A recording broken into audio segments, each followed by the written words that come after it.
Oh gosh.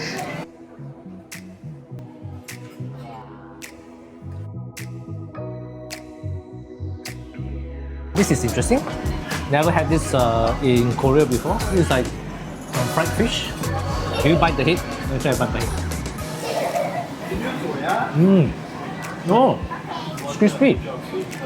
So it's slightly fried on the body, so it's not as crispy as you expect. But the texture is still pretty good. I like to eat the tail. Very crispy. Crispy seafood pancake. Looks very crispy.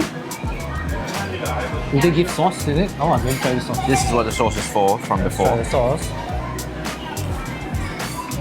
Wow, Big piece of chili. very crispy. Got a lot of ingredients inside. Okay, taste prawns, spring onions. You're still biting.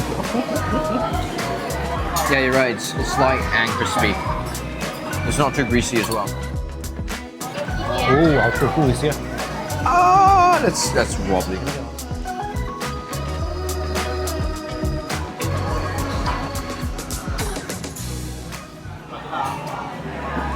Oh, Oh, wait.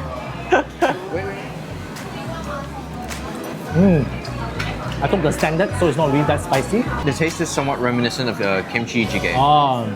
Reminds me of Seoul. The tofu is really jiggly and soft. So Call it let's soon tofu. Means very soft tofu. we can just slice it with our chopsticks like this. Quite a lot of ingredients inside the stew. So mine is the pork. So here's the pork slices. There's actually the egg. I think this is the egg. That's the egg.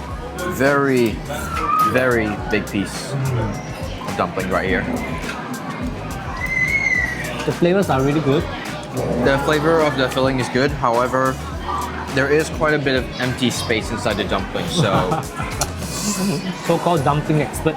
not that many points. 3, 2, 1. Cheers. And he made a mess What a again. mess. Can mommy eat now? Yes, we can. Okay, we're done.